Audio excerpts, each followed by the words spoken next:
situation arising out of ongoing agitation by the Anganwadi workers in many parts of the country, including Karnataka, due to low salaries owing to the central government's decision to reduce its share from 90-10 to 60-40, which has overburdened various state governments.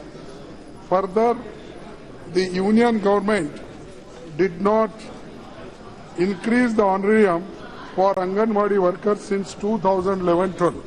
Madam 11-12 से अब तक उनकी जो ऑनरियम है वो increase किया गया नहीं और कम से कम यहाँ इस देश में 36 लाख लोग काम करते हैं। आंगनवाड़ी के कम से कम 14 लाख वर्कर काम करते हैं और उनके हेल्पर और कुक्स कम से कम 25 लाख वर्कर्स काम करते हैं। तो उनका जो ऑनरेरियम पहले फिक्स हुआ था सेंट्रल गवर्नमेंट की ओर से 3,000 और 1,500, उसके बाद में वो रेशियो भी ऐसा था 90% गवर्नमेंट ऑफ इंडिया देती थी और 10% स्टेट गवर्नमेंट देती थी।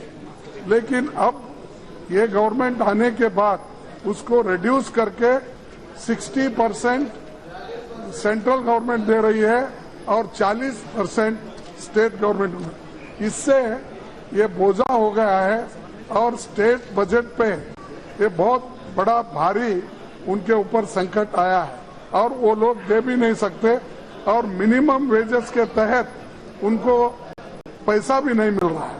इसीलिए खासकर कर्नाटक में अब कम से कम 68,000 लोग वहां पर सत्याग्रह पे है और पूरे देश में कम से कम 35 लाख लोग इसमें इन्वॉल्व है। तो मैं आपसे विनती करता हूं कि गवर्नमेंट इसको सीरियसली ले और जो पहले का रेशियो था 90-10 वो रेशियो रेस्टोर करो और ऑनरेरियम उसको बढ़ा दीजिए, क्योंकि एक तरफ हम मिनिमम वेजेस की बात करते हैं, एक तरफ उनको एम्प्लॉयमेंट मिलना ये भी कहते हैं, लेकिन उनको प्रोत्साहन देने के लिए उनका प्रोत्साहन बढ़ा रहे हैं। ये बहुत बड़ी जिम्मेदारी केंद्र सरकार की है और केंद्र सरकार इसके लिए तैयार होना चाहिए। और दूसरी तरफ आबादी भी बढ़ रही है, कुपोषण, गरीब बच्चे आज तो उचित शिक्षा पाने के लिए वो स्कूल जाते हैं, उनका अटेंडेंस अगर ठीक होना है, ये आंगनवाड़ी वर्कर्स और ये जो मिड डे मील इफेक्टिवली इसको इम्प्लीमेंट करना जरूरी है। तो मैं सरकार से अपील करता हूं, इसको इमीडिएटली वो लोग रेस्टोर करें।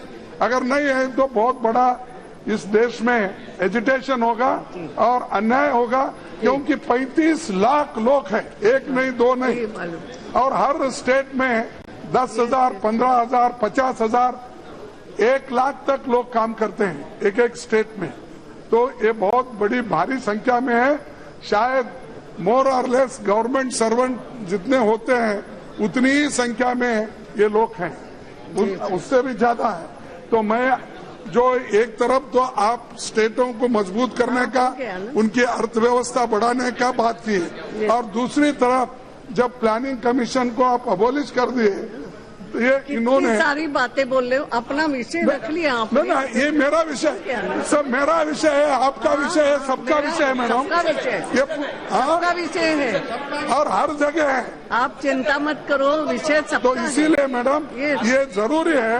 और नहीं यही लोग हर काम करते हैं, चुनाव में काम करते हैं, हर जगह जाते हैं, सेंसस में काम करते हैं, इतनी बड़ी जिम्मेदारी है, लेकिन सैलरी कम है, मालूम है। तो इसीलिए मैं आपसे विनती करता हूं, कम से कम जो उसको कंसर्न मिनिस्टर है वुमेन एंड चाइल्ड वेलफेयर, वो इसका उत्तर दे या पार्लियामेंट्री अफेयर मिनिस्टर आश्वासन दे इसको ये करने के लिए।